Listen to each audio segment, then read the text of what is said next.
Hello everyone, welcome back to our channel. दोस्तों, आज की क्लास में हम देखेंगे छत्तीसगढ़ के आगामी एग्ज़ाम में आने वाले और सीजीपीएससी का एक महत्वपूर्ण टॉपिक पंचायती राज के बारे में। दोस्तों, आप सभी को पता ही होगा कि आने वाले समय में ईडीओ की वैकेंसी आने वाली है। सीजीपीएससी का प्री का जब सिलेबस, तो उसमें आपका एक टॉपिक क्या है, आपका लिखा रहेगा पंचायती राज। और ईडीओ के क्वेश्चन में अगर आप प्रीवियस ईयर के क्वेश्चन देखेंगे 2012 का और 2017 का, तो उसमें 30 जो क्वेश्चन हैं वो कहाँ से पूछे गए हैं आपके 30 जो क्वेश्चन हैं वो पंचायती राज से पूछे गए हैं। तो आपको अपना पंचायती राज वाला जो पार्ट है वो बहुत स्ट्रॉन्ग रखना है, क्योंकि ये जो सारे सब्जेक्ट होते हैं वो क्या है, नंबर गेन करने वाले सब्जेक्ट होते हैं। चाहे हिंदी हो, इंग्लिश हो, पंचायती राज हो, जो आपको क्या करते हैं, मेरिट लिस्ट में आपको क्या है, मेरिट लिस्ट में आने की हेल्प करते हैं। आप 1-2 नंबर से आप किसी सब्जेक्ट में पीछे हो जा रहे हैं, जैसे हिस्ट्री में, तो ये वाले सब्जेक्ट आपके वो नंबर कवर करते हैं। तो आपको ये सारे सब्जेक्ट आपको पहले से रेडी रखना है। तो चलिए देर ना करते हुए आज हम स्टार्ट करते हैं हमारा पंचायती राज। जानेंगे आज हम बेस समझेंगे कि पंचायती राज क्या होता है, क्यों बनाया गया है इसे। पंचायती राज स्टार्ट करने से पहले हम देखेंगे कि भारत का प्रशासन कैसा है। तो जो भारत का प्रशासन है वो केंद्र लेवल पर, राज्य लेवल पर और क्या है, जिला लेवल पर बटा हुआ है। कौन कौन से लेवल पर बटा हुआ है? केंद्र पे है, केंद्र का जो शासन है वो पूरे भारत के लिए होता है, पूरे भारत देश के लिए। राज्य में जो शासन है वो एक राज्य के लिए होता है, और जो जिला है वो एक जिले के लिए होता है। अब पूरे भारत देश का मुखिया कौन होता है? आप पीएम लेके चलें, ठीक है, प्रधानमंत्री। एक राज्य का सीएम होता है और एक जिले का डीएम होता है, ठीक है, होता है ना। केंद्र का मुखिया पीएम, राज्य का मुखिया सीएम और जिले का मुखिया डीएम, डिप्टी मजिस्ट्रेट जिसे हम कहते हैं। केंद्र में जो शासन चल रहा है उसे हम क्या बोलते हैं? केंद्र में चलने वाले शासन को हम केंद्रीय प्रशासन कहते हैं। राज्य में जो शासन चल रहा है उसे हम क्या बोलेंगे? प्रांतीय या राज्य प्रशासन कहते हैं। क्या बोलते हैं? प्रांतीय या राज्य प्रशासन कहते हैं। और जिला में जो प्रशासन चल रहा है उसे हम जिला प्रशासन कहेंगे। ये आपको समझ आ गया होगा अच्छे से। अब आप देखेंगे कि केंद्र का प्रशासन कहाँ है। कहीं तो कॉन्स्टिट्यूशन में, हमारे संविधान में इसके बारे में इसका जिक्र किया होगा। तो केंद्र का जो प्रशासन है वो हमारे संविधान के भाग 5 में बताया गया है। प्रांत के प्रशासन के बारे में हमारे, या राज्य के प्रशासन के बारे में भाग 6 में बताया गया है। और जिला के प्रशासन के बारे में हमारे भाग 9 व 9 का या ए में बताया गया है, ठीक है। तो आपको केंद्र के प्रशासन तो आपको समझ आ रहा होगा, भाग 5 इसलिए एक भाग है। पूरे केंद्र में जितने भी है, पीएम, राष्ट्रपति, इन सब के बारे में कहाँ है? भाग 5 में है। मंत्रिमंडल हो गया, हमारे कैबिनेट मंत्री, इन सब के बारे में है, भाग 5 में है। सीएम हो गया, मुख्यमंत्री, राज्यपाल, इन सब के बारे में कहाँ है? हमारे राज्य के प्रशासन में है। लेकिन जिला के प्रशासन में क्या है, ये आपको समझना पड़ेगा, ठीक है। और जो हमारी पंचायती राज का जो इम्पोर्टेंट पार्ट है वो कौन सा है? हमारा जिला प्रशासन सबसे इम्पोर्टेंट पार्ट है। किसके लिए? पंचायती राज के लिए। इसमें केंद्र और प्रांतीय राज्य का उतना रोल नहीं है जितना कि जिला प्रशासन के अंतर्गत है। कि जिला प्रशासन 2 भागों में बटा, आप देख रहे हैं, भाग 9 में और भाग 9 ए में बटा हुआ है, ठीक है। 2 भागों में बटा हुआ है। तो हम ये दोनों भाग इसके किसके बारे में बता रहे हैं वो हम अगली स्लाइड में देखते हैं। आई होप आपको समझ आ रहा होगा दोस्तों। जिला प्रशासन को समझने से पहले दोस्तों हम जानेंगे कि नगरीय निकाय क्या होता है, ग्रामीण निकाय क्या होता है, ठीक है। तो जिला प्रशासन जिसमें हमारे कलेक्टर होंगे, ठीक है, डिप्टी मजिस्ट्रेट होंगे, डिप्टी कलेक्टर होंगे, वो सब क्या है, जिला प्रशासन के अंतर्गत आते हैं। तो आइए दोस्तों समझते हैं भाग 9 और भाग 9 का क्या होता है। तो आप देखेंगे एक साइड लिखा है 75% से अधिक जनसंख्या और दूसरी साइड लिखा है 75% से अधिक जनसंख्या। तो अब यहाँ पर 2 भागों में क्यों बटा है वो आपको आगे समझ आएगा। आप देखेंगे इसके नीचे, ऐसा क्षेत्र जहाँ क्या है 75% से अधिक जनसंख्या किस पे डिपेंड है? कृषि पे डिपेंड है, कृषि करती है, उसे हम क्या बोलते हैं? ग्रामीण निकाय कहते हैं। उसे हम कहेंगे ग्रामीण निकाय, ठीक है। और ग्रामीण निकाय में ही हम क्या किए, हमने इसी क्षेत्र के लिए हमने 73वां संविधान संशोधन किया है। किसके लिए? ग्रामीण क्षेत्र के लिए हमने 73वां संविधान संशोधन किया है 1992। ठीक है, आपको याद रखना है 1992। इसमें कौन सा है जो भाग, यहाँ पर आप देख रहे हैं ना भाग 9, आपको इससे पहले हमने देखा था कि भाग 9 और भाग 9 का 2 भाग थे। तो जो भाग 9 है वो किसके अंतर्गत आ रहा है? हमारे ग्रामीण निकाय के अंतर्गत आ रहा है। आप देखेंगे कि भाग 9 है वो है ग्रामीण निकाय के अंतर्गत आ रहा है। और भाग 9 में कहाँ से कहाँ तक अनुच्छेद है? इसमें अनुच्छेद भी ऐड किए गए। कौन कौन से अनुच्छेद है? 243 से 243 से 243 ए से ओ तक। ठीक है, 243 से 243 ए से ओ तक। ठीक है, तो यहाँ पर टोटल 16 अनुच्छेद है इसमें। और इसमें किसकी बात की गई है? भाग 9 में, भाग 9 में पंचायतों की स्थापना की बात की गई। ये आपके लिए सबसे इम्पोर्टेंट पॉइंट है।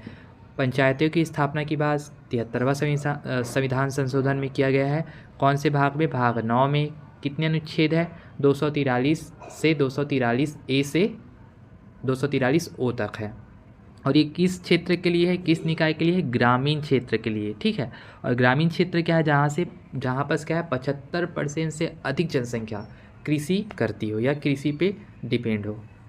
ठीक है, तो ये तो रह गया हमारा पंचायतों की स्थापना के लिए। और यही जो पार्ट है वो हमारे आने वाले जो ईडीओ के एग्ज़ाम के लिए बहुत ही इम्पोर्टेंट है। इसी प्रकार शहरी क्षेत्र, जहाँ पर जिसे हम शहरी या नगर निगम कहते हैं, वहाँ पर क्या है? जहाँ पर 75% से अधिक जनसंख्या क्या है? गैर कृषि, मतलब जो कृषि नहीं करती है, कृषि को छोड़कर जैसे बिजनेस करती हो, है ना, और भी कई चीज़ें हैं जो कृषि के अलावा जो भी अन्य क्षेत्र आते हैं उनमें क्या है, उन पर डिपेंड है वो। तो उसे क्या करते हैं? उसे हम नगरीय निकाय कहते हैं। और इसी नगरीय निकाय के लिए हमने 74वां संविधान संशोधन किया, जिसमें हमने क्या ऐड किया? जिसमें हमने भाग 9 का ऐड किया। आपको याद रखना है कि भाग 9 अलग है और भाग 9 का या ए अलग है। ठीक है, भाग 9 में हमने क्या किया था? पंचायतों की स्थापना किया है। और भाग 9 का में हमने नगरीय निकाय की स्थापना किया है। और इसमें कहाँ से कहाँ तक अनुच्छेद आएगा? 243 पी से, आप यहाँ पर इसको यहाँ पर 243 पी से लेके जेड जी तक, कहाँ तक आएगा? 243 पी से जेड जी तक, इसके अंतर्गत आएंगे टोटल अनुच्छेद। और इसमें किसकी स्थापना की बात की गई है? नगरीय निकाय की स्थापना की बात की गई है। किसकी? नगरीय निकाय की स्थापना की बात की गई है। आपको क्लियर हो गया होगा कि हमारा एक तो हमारा केंद्रीय प्रशासन है, दूसरा हमारा राज्य या प्रांतीय प्रशासन है जो भाग 6 में है, केंद्रीय प्रशासन के बारे में भाग 5 में है, और जिला प्रशासन के बारे में भाग 9 में है और 9 का में है। जिला में भी हमारे ग्रामीण और शहरी क्षेत्र जो आते हैं। तो ये हमारे हो गए जिला प्रशासन के बारे में। अब हम आगे चलते हैं, देखते हैं पंचायती राज व्यवस्था का मूल उद्देश्य क्या है। सबसे पहले हम उद्देश्य देख लेते हैं, पंचायती राज क्या होता है। इसका उद्देश्य आपको याद रहना चाहिए। तो आप देख पा रहे होंगे यहाँ पर लिखा है कि ग्रामीण स्तर तक स्थानीय स्वशासन की स्थापना व लोकतांत्रिक विकेंद्रीकरण के माध्यम से गांव-गांव को क्या बनाना? आत्मनिर्भर बनाना। क्या बोल रहा है? ग्रामीण स्तर तक, मतलब गांव तक। ग्रामीण स्तर बहुत पिछड़े जनजाति या जनजाति क्षेत्र हो गया या पिछड़े एरिया हो गया, वहाँ तक क्या है? स्थानीय स्वशासन। स्थानीय स्वशासन मतलब वहाँ के लोगों के द्वारा खुद के लिए किया जाने वाला शासन। वहाँ जो भी प्रॉब्लम आएगा उसमें वहाँ के लोग, वहाँ के जो हेड रहेंगे, मुखिया रहेंगे, उसको बताएंगे और वो मुखिया उसको क्या करेगा? सॉल्व करेगा, उस प्रॉब्लम का समाधान करेगा। लोकतांत्रिक विकेंद्रीकरण मतलब क्या होता है? लोकतांत्रिक विकेंद्रीकरण मतलब कि शक्तियों का विस्तार। विकेंद्रीकरण मतलब शक्तियों का विस्तार लोगों तक। कहाँ तक? लोगों तक, क्योंकि हमारा जो भारत है वो क्या है? लोकतांत्रिक देश है। और यहाँ का जो मुखिया बनता है ना, वो किसके थ्रू बनता है? लोगों के द्वारा चुना जाता है। देश के लोग उसे हटा भी सकते हैं और बना भी सकते हैं, इसलिए भारत देश को क्या कहा जाता है? लोकतांत्रिक देश कहा जाता है।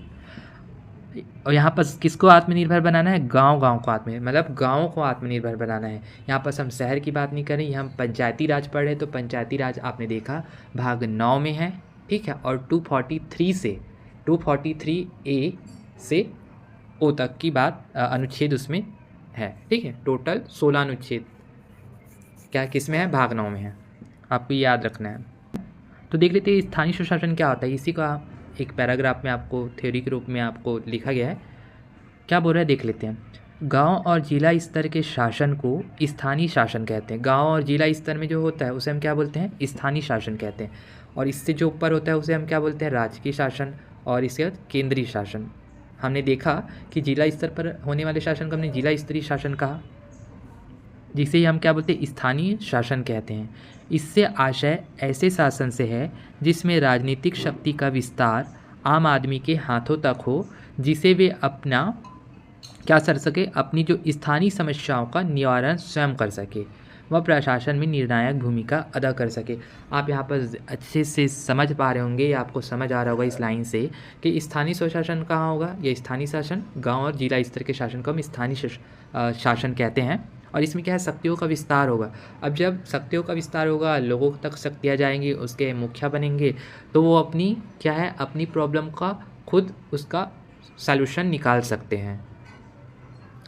क्योंकि जो जैसे भारत का पीएम है, तो भारत के पीएम को आपके गांव में क्या हो रहा है, ये आपकी गांव की क्या समस्या है, वो उनको नहीं पता रहता, ठीक है।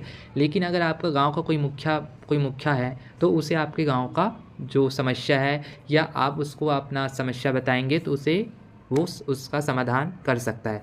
लेकिन एक गांव पूरे पीएम को पूरे भारत देश का प्रशासन संभालना पड़ता है, और एक व्यक्ति के लिए पूरे प्रशासन को संभालना, इतने बड़े देश के जो प्रशासन है उसे संभालना क्या है, मुमकिन नहीं है, ठीक है। तो इसीलिए हमने क्या किया, अपनी शक्तियों का विस्तार कर दिया है।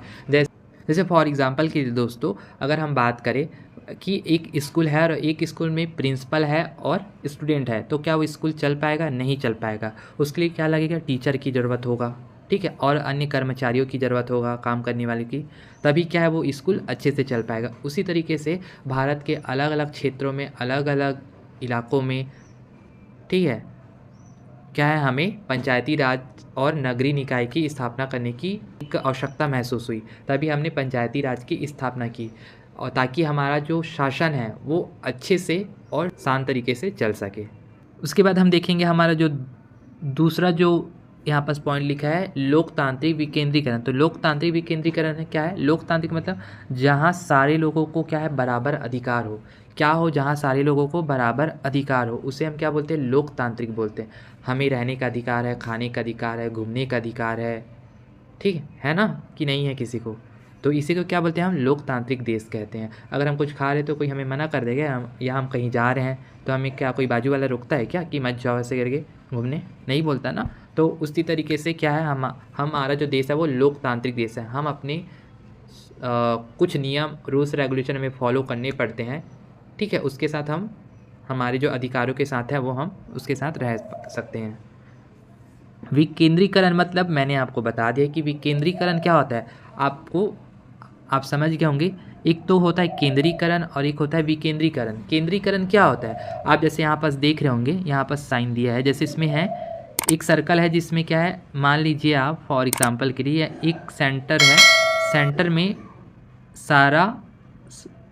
सारी शक्तियों का विस्तार, एक देश का सारी शक्तियाँ एक सेंटर पे है, तो वो क्या वो देश अच्छे से चल पाएगा, नहीं, क्योंकि वो जो सेंट्रल गवर्नमेंट है वो क्या है, उसकी वहाँ तक गांव तक पहुँच रहेगी नहीं, तो हो सकता है गांव में क्या हो रहा है, गांव के लोगों को क्या समस्या है, वो उसको पता नहीं चल पाएगा। तो इससे क्या है, इसे केंद्रीकरण कहते हैं। लेकिन कभी कभी देश में ऐसी कंडीशन आ जाती है जिससे हमें केंद्रीकरण की व्यवस्था रखनी पड़ती है, ठीक है। जैसे हमारा आपातकाल आ गया है ना, या किसी ज़िले में कुछ बहुत बड़ा कुछ ऐसा हादसा हो गया जिसके कारण उस राज्य में कुछ हादसा हो गया, तो उस राज्य को राष्ट्रपति शासन लगाना पड़ा।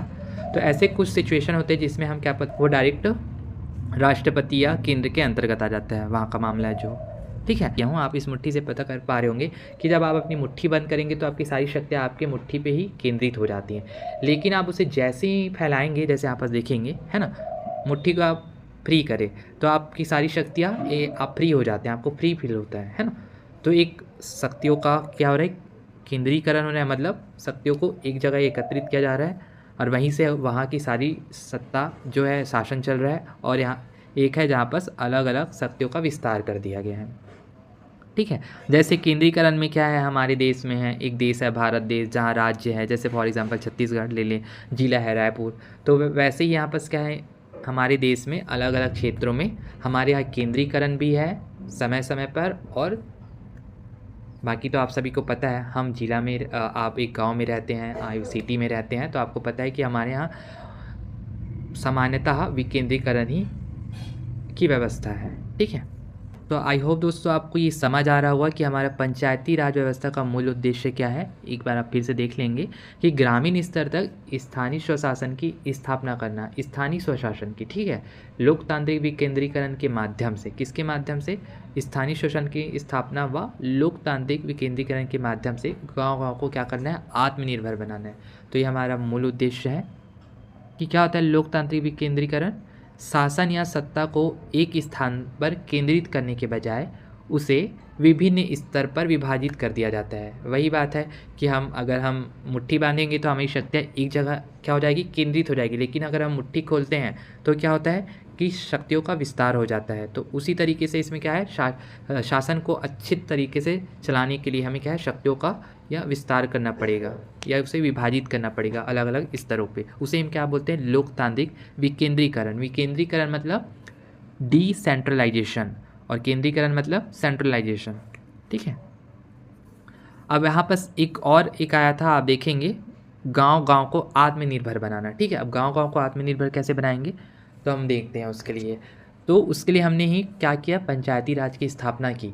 लेकिन आपको एक बात ध्यान देना है कि जो हमारे भारत में जो गांव हैं और जो कुछ ऐसे राज्य हैं जहाँ पर गांव है जहाँ पर अनुसूचित जनजाति के लोग रहते हैं, है ना, पिछड़े वर्ग के लोग रहते हैं, आदिवासी लोग रहते हैं, तो ऐसे क्षेत्र ऐसे स्टेट अलग हैं और कुछ ऐसे राज्य हैं जहाँ पर सामान्य लोग रहते हैं, मतलब जहाँ पर जो जनजातियों की संख्या है वहाँ पर बहुत ही कम पाई जाती हैं। तो उसी के आधार पर हमारे जो भारत को है ना, भारत के प्रशासन को और अलग अलग स्टेट के प्रशासन को हमने बांट के रखा है।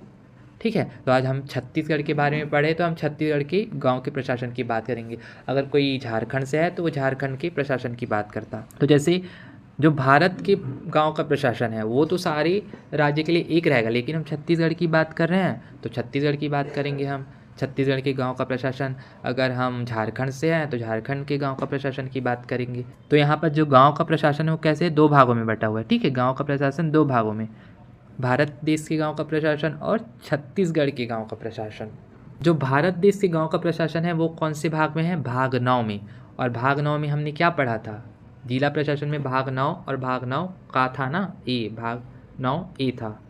तो उसमें हमने क्या 73वां संविधान संशोधन देखा था। 73वां संविधान संशोधन हुआ था 1992, जिसमें ए से लेके क्या था 243 से 243 ए से ओ तक था। टोटल कितने थे, ये 16 थे, 16 अनुच्छेद थे, आपको ये ध्यान रखना है, ये अनुच्छेद। लेकिन हम बात करते हैं जहाँ पर ऐसे स्टेट जहाँ पर सामान्य क्षेत्र तो है लेकिन वहाँ पर अनुसूचित या आदिवासी लोग भी रहते हैं, या आदिवासी लोगों की संख्या क्या है, बहुत ही ज़्यादा है।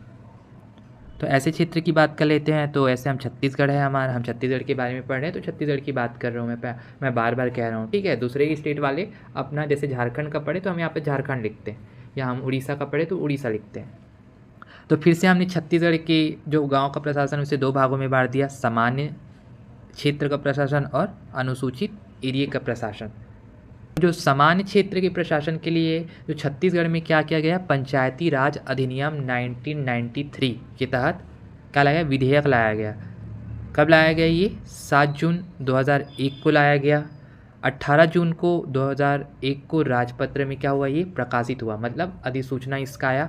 और ये अधिनियम कब बन गया, अधिसूचना अधिनियम, ये 1 नवंबर सन 2000 को ये लागू हो गया पूरे छत्तीसगढ़ में। पंचायती राज के लिए थे, गांव में प्रशासन की बात के लिए। ठीक है, आपको याद रखना है कि कब लाया गया था, 7 जून 2001 को, 18 जून 2001 को राजपत्र में प्रकाशित, और 1 नवंबर सन 2001 को क्या हुआ, ये लागू हो गया था। लेकिन ये सामान्य क्षेत्र के लिए था। ठीक है, और हमारी छत्तीसगढ़ में तो अनुसूचित क्षेत्र भी है, ST SC क्षेत्र भी है। तो उन क्षेत्र के लिए क्या किया गया, उन क्षेत्रों के लिए उन क्षेत्रों के लिए पेसा एक्ट लाया गया है, पेसा एक्ट 1996, ठीक है। और ये भूरिया समिति के प्रस्ताव पर लाया गया था। आपको याद रखना है, मैं आगे बताऊंगा, लेकिन आपको अभी याद रख लेना है कि कौन से समिति के प्रस्ताव पर लाया गया था। भूरिया समिति के प्रस्ताव पर लाया गया था, पेसा एक्ट 1996। पेसा का फुल फॉर्म क्या है, आप मुझे कमेंट करके ज़रूर बताएं। आप समझ गए होंगे कि अभी छत्तीसगढ़ के प्रशासन को हमने 2 भागों में बांटा था, सामान्य क्षेत्र का और अनुसूचित। सामान्य क्षेत्र के लिए हमने अधिनियम जो है छत्तीसगढ़ पंचायती राज अधिनियम 1993, उसके तहत हमने 7 जून को विधेयक आया 2001 को, 18 जून को हमारा राजपत्र में प्रकाशित, 1 नवंबर को लागू हो गया। और हम अनुसूचित क्षेत्र जो बचे उसके लिए हमने पेसा एक्ट लाया 1996 में। तो आई होप आपको ये क्लियर होगा दोस्तों कि गांव-गांव में, क्योंकि हम छत्तीसगढ़ में पढ़े, मैं बार बार कह रहा हूँ, तो छत्तीसगढ़ के गाँव के प्रशासन की बात कर रहे हैं, और एक साइड तो पूरे भारत देश का प्रशासन तो रहेगा ही, तो ये अलग अलग भागों में है। आगे हम देखेंगे दोस्तों पंचायती राज के इतिहास के बारे में हम थोड़ा सा जानेंगे। आज के क्लास में हम इतना ही देखेंगे, और आगे की क्लास में हम पंचायती राज के इतिहास के बारे में जानेंगे कि पंचायती राज की शुरुआत कब से हुई थी। तो हम पास वैदिक काल से हमने, आप सभी को पता ही होगा कि पहले के ज़माने में राजा महाराजा के समय सभा होती थी गाँव में, है ना, जिससे ही आज या छोटी मोटी सभा होती थी जहाँ पर गाँव के लोग आते थे, या आपको अभी भी पता होगा, आप गाँव में रहते होंगे तो गाँव में मीटिंग होती है ना। चाहे वो आप देखेंगे ऐसे हमको दिखाया जाता है कि हम एक, पहले तो क्या था ना, पहले भवन ववन नहीं होता, तो सब लोग क्या है कि एक बड़ा सा पीपल का पेड़ हो गया है, बरगद का, मोस्टली पीपल के पेड़ के नीचे क्या होते थे, वो इकट्ठे होते थे सारे लोग, है ना। तो उसे ही क्या कहते हैं, हम अभी के टाइम पे हम पंचायती राज की तुलना करते हैं, ठीक है। और पंचायती राज के लोगों की बात करें तो कुछ इस टाइप से है पंचायती राज का लोगो। होप कि आप सभी को समझ आ रहा होगा। मुझे आप कमेंट में ज़रूर बताया करें दोस्तों कि आपको वीडियो कैसा लग रहा है, आपको लेक्चर्स कैसा समझ आ रहा है कि नहीं आ रहा है, इसमें कुछ चेंजेस करने पड़ेंगे, या आपको कुछ भी डाउट हो तो मुझे कमेंट में ज़रूर बताएं ताकि मैं उसमें इम्प्रूव कर पाऊँ। तो चलिए आज के क्लास में बस इतना ही, मिलते हैं अगले वीडियो में। धन्यवाद।